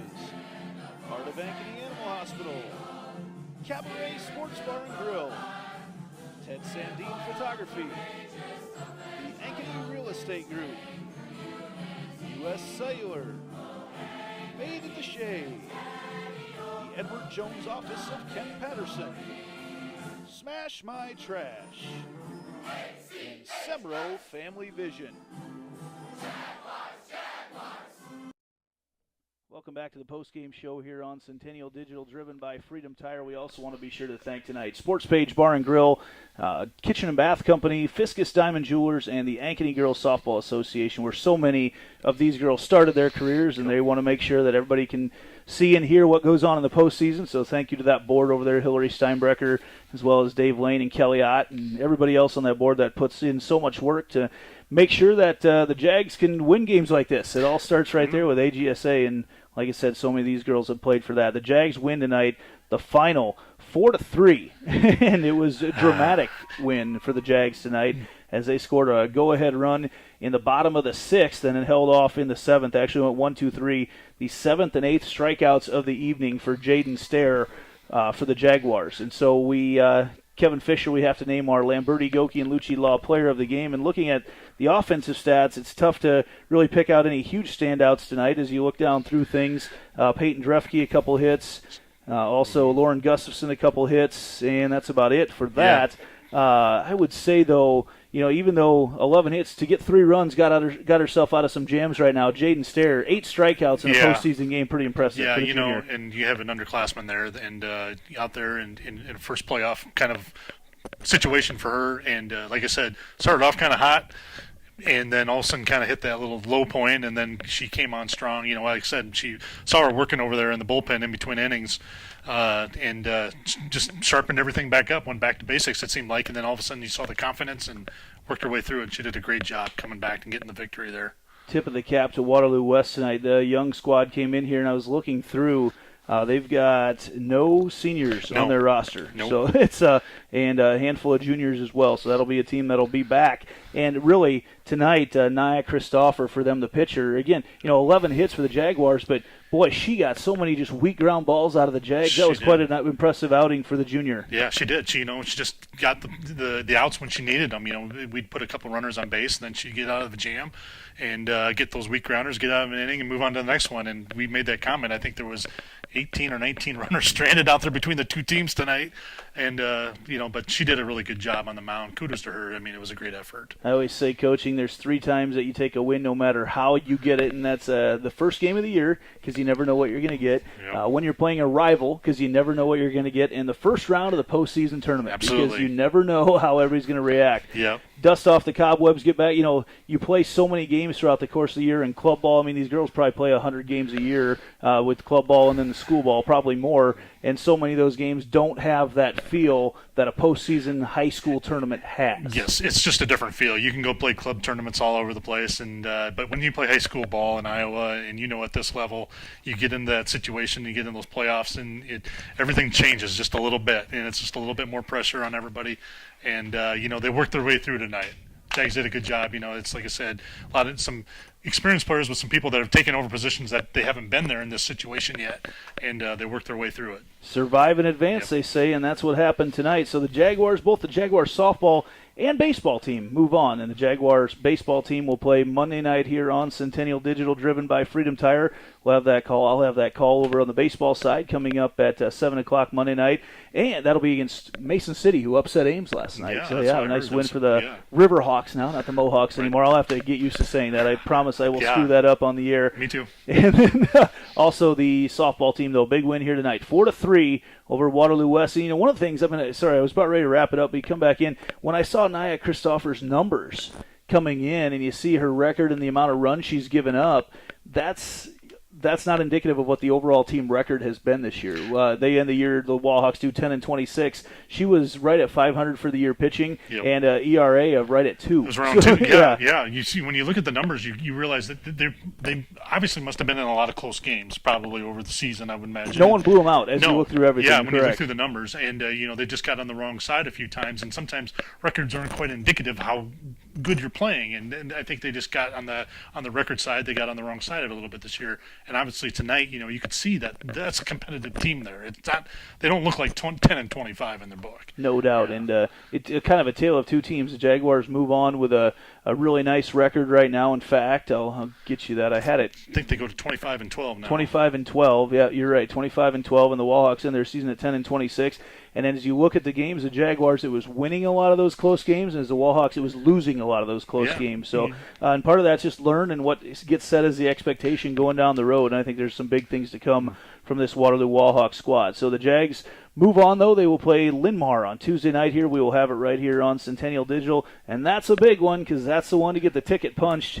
And a lot of the girls in that dugout think it's their turn. Yes, they're looking forward to it. Like I said, you got experience in that dugout that's been to 2 state tournaments now, or 1 or 2, depending on some of those ages there. But they're looking to get back, and I think they're thinking that they should be back because they have that experience, and they're building that momentum. And it's been a couple years coming, and I think they're very much looking forward to going again. So thanks to everybody for listening tonight. We've had a big crowd watching this game tonight, or listening to it, I guess, here on Centennial Digital, driven by Freedom Tire. For Kevin Fisher, I'm Andy Pollock. Joining me again on Monday night for baseball and Tuesday night for softball. The Jaguars keep rolling on through the postseason. Thanks, everybody, for listening. Time to head off to the cabaret.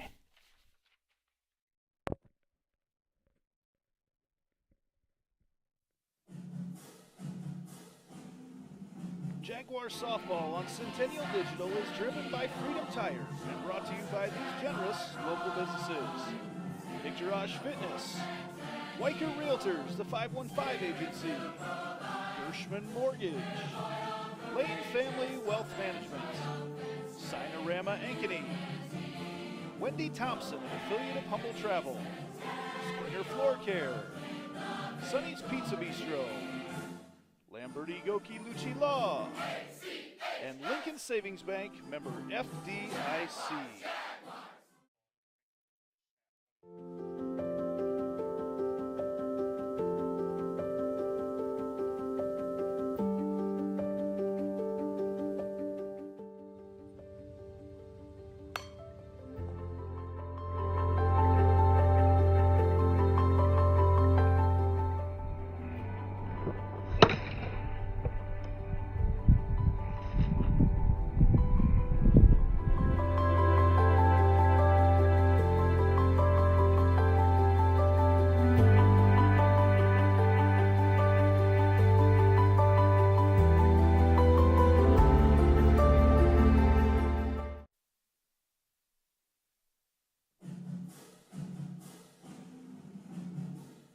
Softball on Centennial Digital is driven by Freedom Tire, brought to you by these generous local businesses.